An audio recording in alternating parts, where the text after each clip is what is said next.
What is going on, everybody, and welcome back to Let's Play Super Mario Star Road. In the last part, we went into the Skyland Resorts, kicked the new Wump King's butt into a million pieces, and started with course number 3, which we will now continue in. Nice dive into the pipe, Mario. Very proactive of you.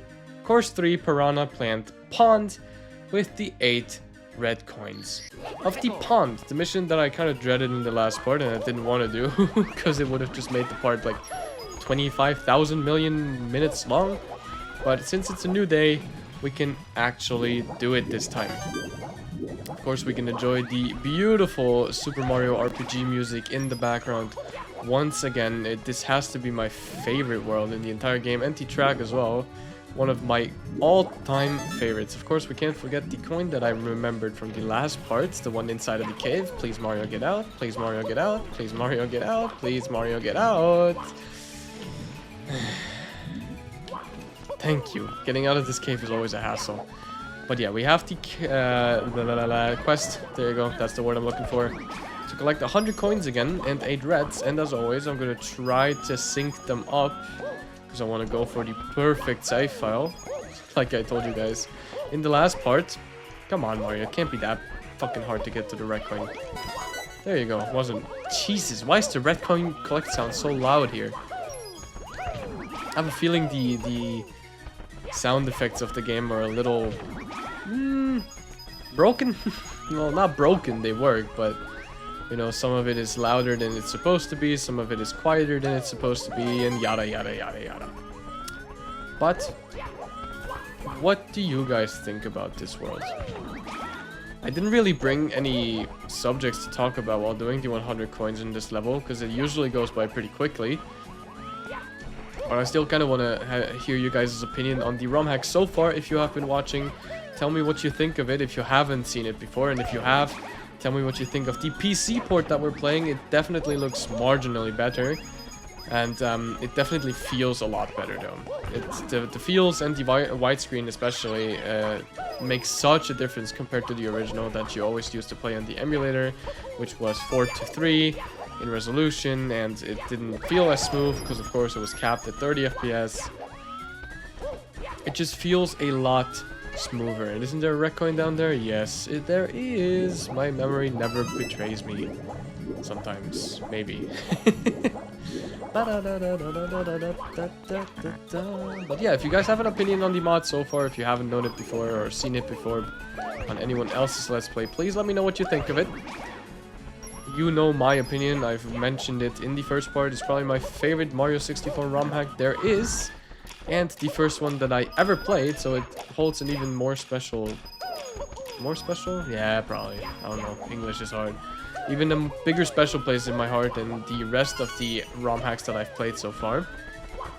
Of which there actually aren't too many. I don't have too much ROM hack playing experience when it comes to Mario 64. I've played a couple here and there.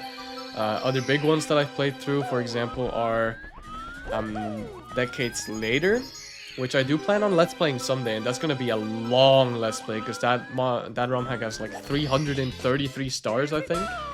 Also, we just collected the 100 coin, perfectly synced with the red coins once again. Yeah, that mod has like 333 stars in total, so if I ever do Let's Play that, it's going to be a long Let's Play. And I've started playing Last Impact, but I kind of stopped midway through because it's just, I don't know, it didn't fit the vibe of Mario 64. And it's really clunky. I do still recommend Mario Star Road. Now, we have yet another case of not being able to collect a star in this world until we get a cap, metal cap to be specific. But we can still get the last star of the world, which has to do with who I was trying to find in the last part. And that is the owl in the tree right here. Let's see if she's here. No. Is she actually not here? Or am I just... Ah, there she is. Okay. She is here. Who's there? Who disturbed my dinner? Oh, it's you, Mario. Ooh, I haven't seen you in a long time. I moved to this pond after I got sick of all the groaning those thumbs and wumps were making. So, do you need a ride? Yes, indeed. We do! To the top of the tower over there. where the last star that we can get for now lingers. And just look at this. The widescreen PC port makes such a difference. You can actually see the entire level. Talked about this in the last part as well, but now it's really, really noticeable when we're this high up in the air. You can actually see everything. In the original ROM hack version of the game that you played on emulators, everything would just disappear, and now I actually have to hit the star. I didn't, but I saved myself. Yahoo! The owl's dinner time. Save and continue. Now, since we can't continue in World 1, 2, or 3, we are forced to go to World 4, which is in the right door that has the 8 on it. Just unlock the door with the star power, just like in the original game, and step through the doorway. We've already been teased as to what this world is by the game, calling it the Chuckya Harbor, and that it is. Course 4, Chuckya Harbor. This music, I don't know where it's from. Actually, now that I think about it, isn't this Donkey Kong Country 2? The ice levels? It is, right? Donkey Kong 2 in the ice levels where you skate along on the ice trying to avoid all of the enemies. That's what it is, I think. I don't know, correct me in the comments again if I'm wrong. But this is probably my least favorite world of the game. It just feels very bland. It has beautiful music, don't get me wrong, and it fits the vibe of the harbor perfectly. But it doesn't even really feel like a harbor. It's just kind of like a sandy beach with like some giant houses and a giant Minecraft house over there. Which is actually the first location we have to go to. Climb the highest pole, and they mean that pole over there. You can already see the star spinning at the very top of it. But other than that, the world doesn't really have much to offer. But there is a secret in this world which will help us in our quest to 100% the game. Some of you might already know, since you know the mod, or some of you can already guess, since it was the same thing in Mario 64, the original. The metal cap is inside of this level. Yes, the metal cap is once again a secret inside of the level, just like in Hazy Maze Cave in the original game. More on that later though, maybe in this part, not sure, depends on how fast we get through this world. But the first one we have to get is at the very top of this pole, so just climb it. I do like the addition of these brown dirt mountains in the background. It kind of adds on to the vibe that this is like in some valley, and it still doesn't look like a harbor to me. But that might just be me, I don't know. Save and continue. Swim into the flooded cage. I read gauge, I mean like G-A-G-E for some reason. Anyway, what they're talking about is inside of the water. And I'm actually... Wait, let me see. I'm actually not too sure which star they're talking about. There's 2 stars in the water here. Okay, they're not talking about this one. As you can see, there's a giant block blocking off this way. That's because we're not supposed to go there yet. And much rather, we're supposed to go through here. This passageway here, which will lead us into another flooded room. Of course, we have Cheep Cheeps everywhere, and Sparky's trying to hinder us, but Mario's too good for this. And we end up here. Yeah, you can already see this room if you go up to the Chuckya up there. We haven't been there yet, so we didn't remember, or we don't recognize this room. But what you actually have to do here is wait for it. This is gonna take a long time. You have to climb all the way over to where the star is inside of the box, and this takes fucking ages. Mario is so unbelievably slow when it comes to... Please don't fall off. When it comes to dangling on ceilings, it's just so painfully slow. And one wrong move, like if you go too far to the left or to the right, you just fall down immediately. And you're just game over, you're just toast. So, please make it. Be careful and open the box. Give me the star. Yippee!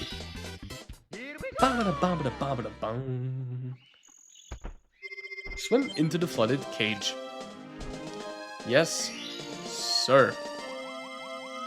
To get a little bit of diversity into the part, I'm actually not going to do star number 3, the underwater maze, and just go for the metal cap instead. And the metal cap is located in a very specific spot of the world. First, we have to get up here onto the other side of this bridge up there, which we will do by taking the route that we took for star 1 once again. But instead of going up, we're just going to continue running towards the bridge. And there's also a blue coin switch here, very well hidden. We'll spawn 5 blue coins? No, not 5. 3. 4. 4 blue coins in a straight line right here. But what we're actually looking for is this switch over here. Seemingly doesn't do anything when you just press it like this, but when you know where to go, it opens up a way to a very, very important secret. Press the switch, drop down here, and go inside to find that there are now blocks here that you can stand on. And if you already saw the cracked window here, you know that you can open it, and climbing inside will reveal the metal cap. And we are red in the PC port, because that's just what it is. No, get to that red coin up there. I think, depending on what color palette you're using, you're either like red or blue or something, which is cool. Give me the red coin. Hard red coin to get in the PC port, but yeah, we don't see the normal Metal Mario texture at all in this Let's Play, which is fine. It's nothing really special. And, I mean, we kind of are the normal one, just painted red. But yeah, this is where the metal cap resides, inside of a sandy cave that has skeletons and shy guys, I guess, or what are they called again? Remind me. Snoops, something like that. But they're not shy. I mean, they're a part of a shy guy. They're like one of a shy guy kind, but I don't know their actual name. Snippets, I think. I don't know. Pressing the button, just like in the original game, will activate the metal cap. You've just stepped on the metal cap switch. The metal cap makes Mario invincible. Now metal caps will pop out of all of the green boxes you will find. Would you like to save? Yes. Because we need it. Where did the music go? I think I glitched out the music because I pressed onto the switch. But we need the metal cap to get to the last red coin, which is hidden behind the switch in the lava. And the star spawns on the giant skeleton of a dinosaur? Fish? Dragon? I don't know. Yippee! Now we can get 2 more stars in the previous worlds. We can get one of the stars in World 2, the Skyland Resorts, and one of the stars, or the last star more or less, in World 3, the Piranha Plant Pond. The Flying Stepping Stones is the one we can get. If you remember in the last part, we saw a pathway that was only available to people who already unlocked the metal cap, because we have to step onto the blocks to get up the path that we have to go for. Right there, you can already see it. And we can now actually reach this, but before I do anything, eliminate the fly guy, because that guy could probably kill me. Also, difference to the original game, the blocks that have the caps in it don't have an exclamation mark anymore, but an OG question mark. Which I do think is a nice kind of like skin change, I guess. And the normal blocks have that too, if I haven't mentioned it yet. But inside of here will be the 6th star of World 2. Yay! You can cheese this star by just going on the very top of the roof of the windmill and just long jumping over to the ledge. But that seems cheap, and I want to show you guys the genuine way to get to the stars. So, you can thank me later. Anyway, no, don't kick the bridge. Just go to course number 3, Mario Blaze. This time he worked it. Underwater Metal Dash, which is located in the small little lake. Oh, excuse me. In the middle of the level, we already see the metal cap waiting for us right there, and there is a switch at the bottom of the lake, which we can only activate with the metal cap. So, go Metal Mario, go! We can walk up this wall right here as Metal Mario. You can basically just walk up any wall as Metal Mario, and then you have to be quick and make it up to the make it up to the boxes in time. which will then lead you to this flying little island, which contains the last star, of course, number 3. You can cheese this star too, but that one takes a little more skill. From the tree that you just saw behind Mario's right shoulder, you can... Hello, bird. That's... There's no way that just happened. The bird photobombed me. From the tree that was seen on the right side of Mario's shoulder, you can jump on top of the level onto a very steep slope, and with enough momentum and with enough timing, you can make it onto the island perfectly without ever using the Metal Mario. But, well, that just takes a lot of skill. And the star number 3 in course 4, the underwater maze. Now, this was the star I was trying to get before, where the block was in the way. Now the block should be gone and we can enter into the underwater maze. Yes, sir, exactly. Which isn't really a maze. I mean, yeah, it is, but if you know your way around it, it isn't. And there's only 2 ways to go. You can either go straight or you can go down, and the correct one is to go down. Now I actually don't know where to go. I think straight. Past the Sparky and into the room where the star is. Yes! If you go the other way, you can only see the star in front of a, like, fence. It's trying to rage bait you. The underwater maze. We have time for 1 or 2 more stars. I don't want to make the parts of Mario Star Road too long, because the game is a rather short ROM hack, even though it has 130 stars, especially the first couple of worlds. I talked about this in part 2 as well. The first area of the game is a very, very short area, but it makes up for it in the later levels, which will be a bit harder and longer. Anyway, star number 4, break into the building. Exactly what you think it is. We have to break into a building. And the only one possible, or the only candidate for that, is this. We already saw these cracked glass windows before, and we have to do the exact same thing again. We have to sneak our way around this Chuckya right here and get on top of the roof. And then up here again. Let's see what the sign says, actually. This window looks fairly damaged. A solid kick might be enough to finish the job.